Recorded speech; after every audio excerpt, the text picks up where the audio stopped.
Opa, eu sou o Síndico Zelder e hoje nós vamos falar sobre os anjos, sobre as criaturas incorpóreas, né? Bom, para começar, os anjos são criaturas espirituais, então eles não são compostos de matéria, né? E pelo fato de não serem compostos de matéria, eles são ontologicamente mais perfeitos do que nós, seres humanos. Porque a matéria, nós dizemos que devido à sua limitação, ela está mais próxima do não ser do que do ser, certo? E, bom, no mundo sensível, existe hierarquia entre os seres. Então, nós temos um ente qualquer, como uma pedra, que ela simplesmente só existe, sabe? E acima da pedra, no grau superior, nós temos as plantas, por exemplo, os vegetais, porque estes sim possuem alma vegetativa. Então a alma, a faculdade da alma, melhor dizendo assim, não vou falar parte porque isso poderia dar a entender que a alma não é simples, mas a alma é simples, ela é una. E então, por exemplo, os animais têm a faculdade da alma sensitiva, então eles estão um grau acima das plantas que só possuem alma, a parte da alma, perdão, a faculdade da alma vegetativa, porque as plantas e os vegetais conservam a sua saúde e possuem vida, mas não passa nada além disso. Então os animais estão num grau superior porque eles possuem alma sensitiva. Então, por mais que a causa final deles seja ordenada de maneira instintiva, ela ainda se dá de uma maneira que tem a alma sensitiva, né? E acima, um grau acima, nós temos os seres humanos que possuem alma intelectiva, né? E pelo fato de possuírem alma intelectiva, eles podem ordenar as suas ações conforme a racionalidade, a razão, certo? E isso faz os seres humanos serem superiores aos animais. E acima ainda, nós temos os anjos, os seres espirituais, não só porque eles não estão na matéria, então por isso eles são mais perfeitos. Não, também, mas principalmente porque eles são espíritos, não estão na matéria. Mas outra coisa que dá pra gente comentar é que os anjos são muito mais inteligentes do que nós, seres humanos. Como assim? Primeiramente, eles têm um contato muito mais próximo, muito mais direto da sabedoria e da providência divina do que nós, seres humanos. E além disso, o conhecimento dos anjos se dá de maneira muito mais semelhante ao conhecimento de Deus. Ou seja, os anjos, eles possuem um conhecimento intuitivo, diferente do ser humano, que possui uma razão, um conhecimento discursivo. Então nós separamos as coisas. Quando a gente pensa numa árvore, a gente pensa no tronco, no galho, nas folhas dela, nas raízes. Os anjos não. Os anjos, eles conhecem as coisas do mundo e os conhecimentos se dão por simples apreensão. Então é muito próximo a forma de pensar de Deus, por exemplo, porque em Deus não há distinção entre movimentos, né?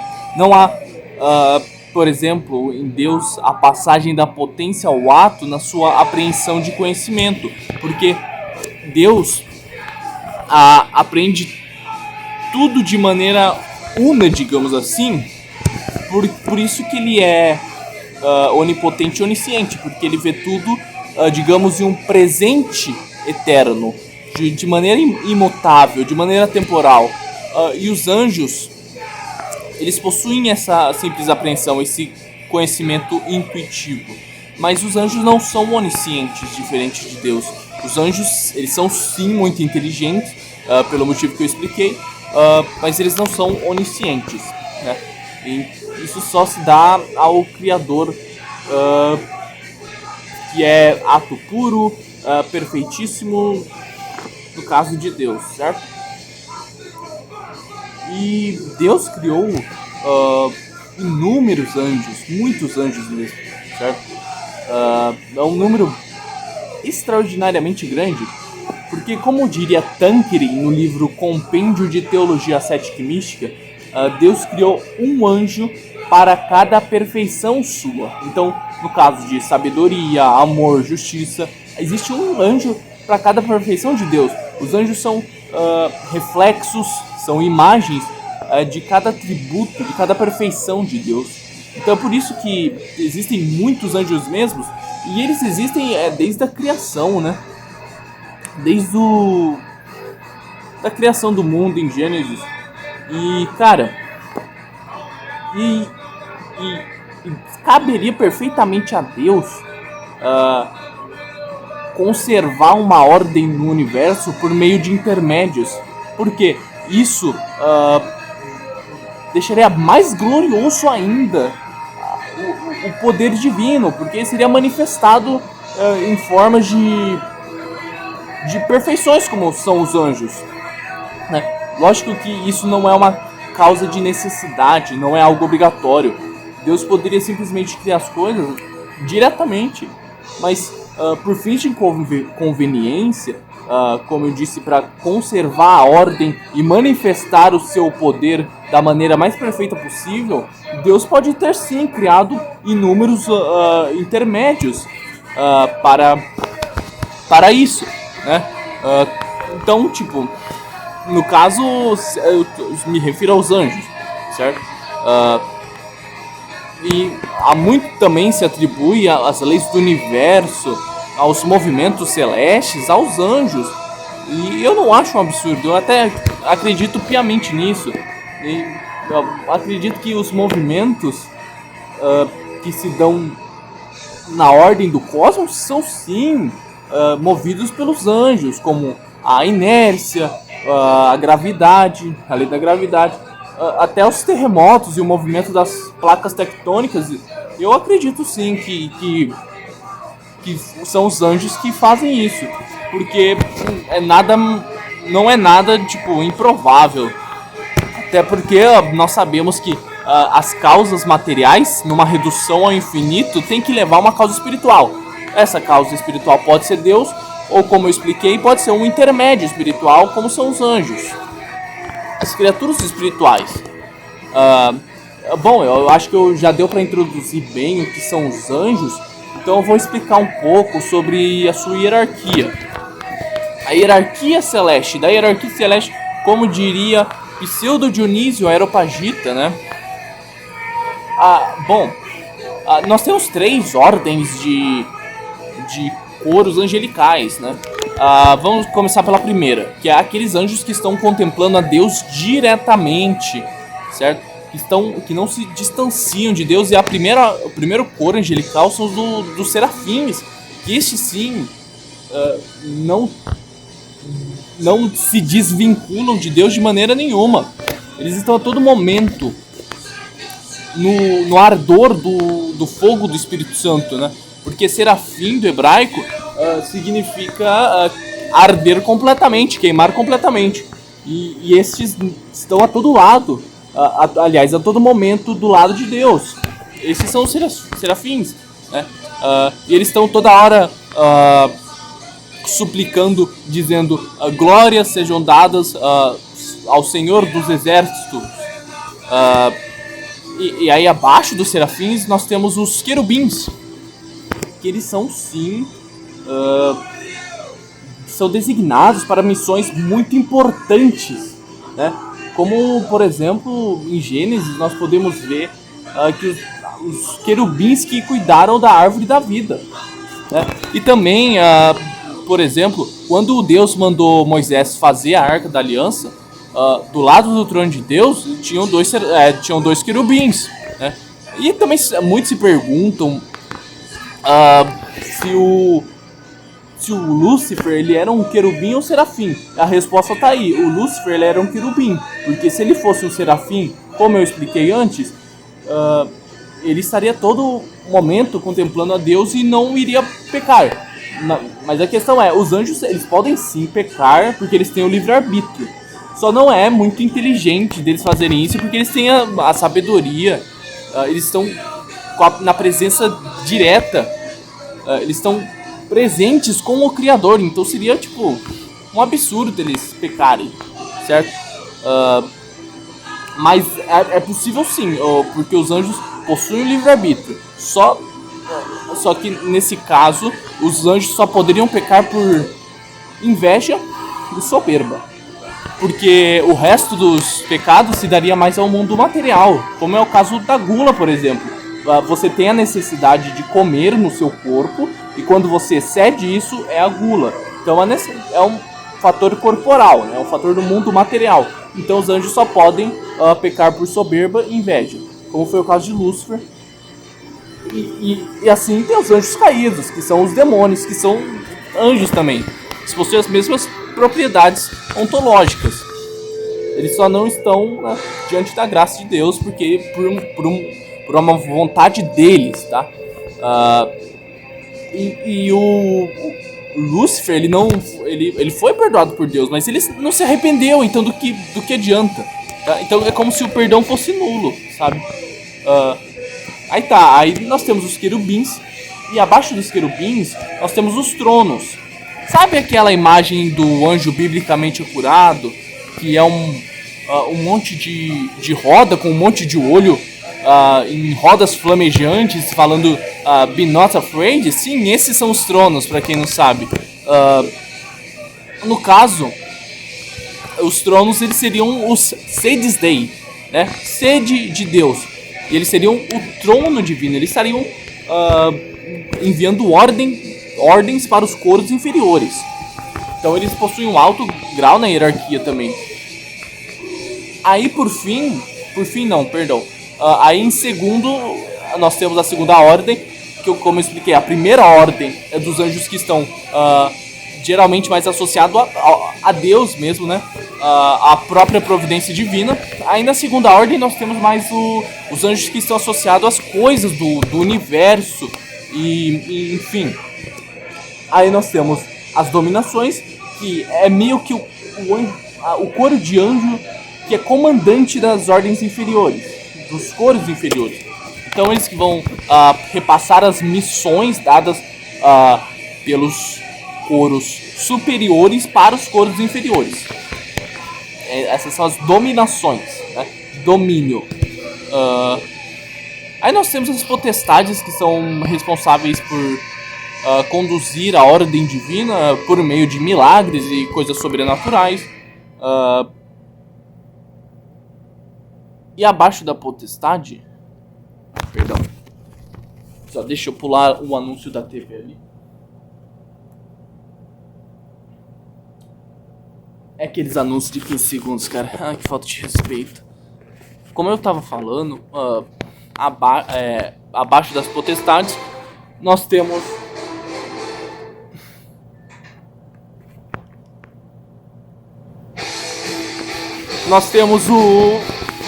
as virtudes. As virtudes,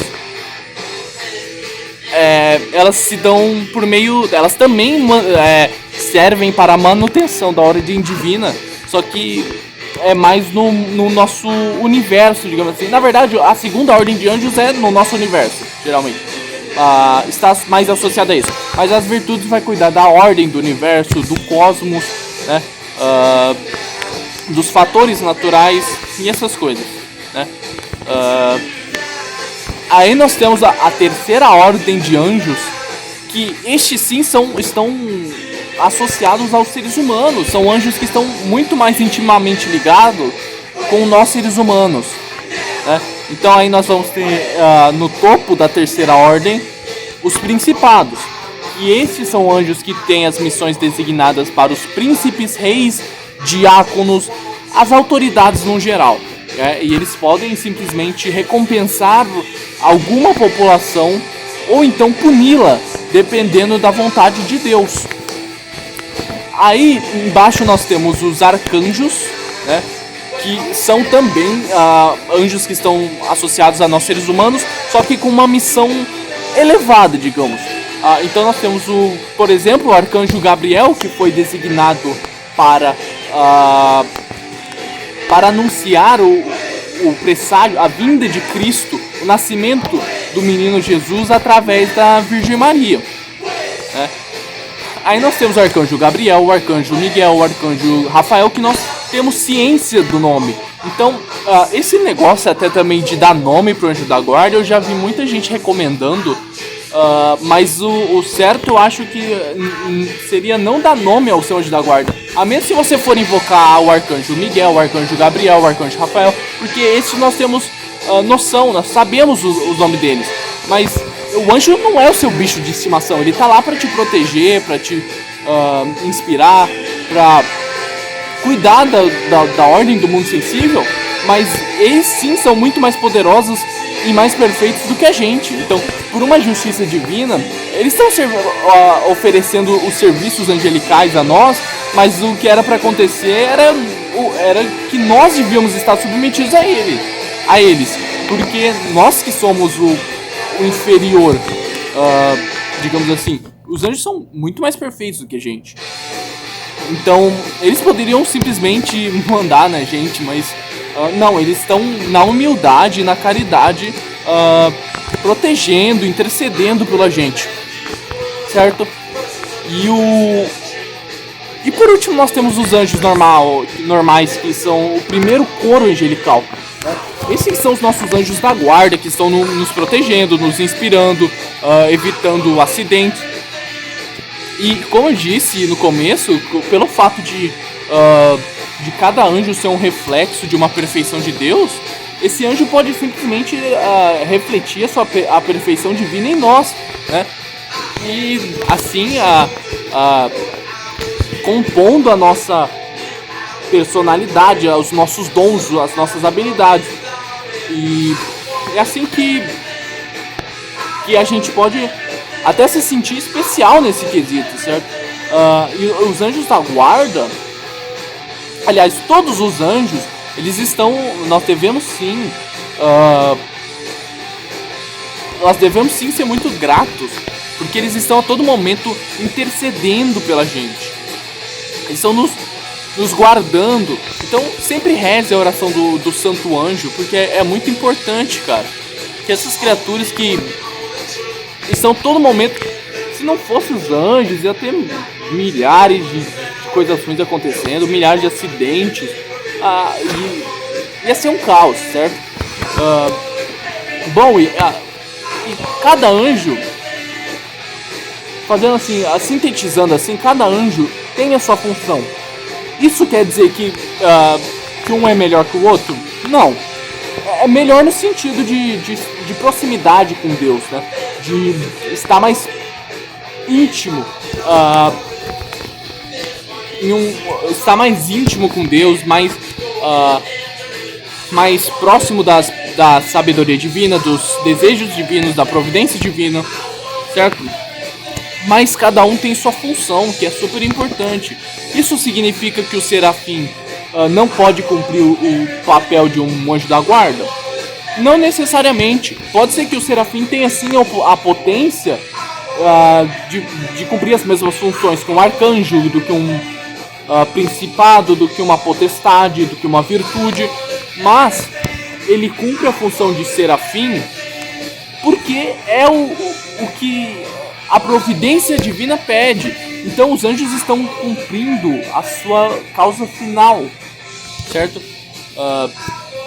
Então não quer dizer que um anjo possui mais potências do que o outro, sabe?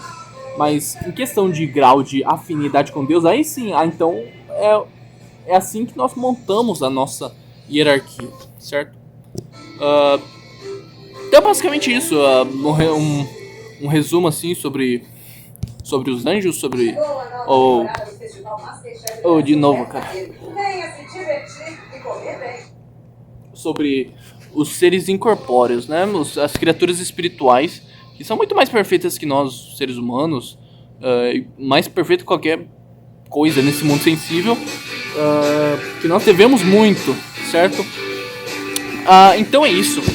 Se inscreva no canal do Esfinge Crusader para mais conteúdos assim. Deixa o like se você gostou. E aguarde para mais vídeos sobre teologia, sobre filosofia. E lembre-se sempre de rezar a oração do Santo Anjo. Obrigado, fiquem com Deus.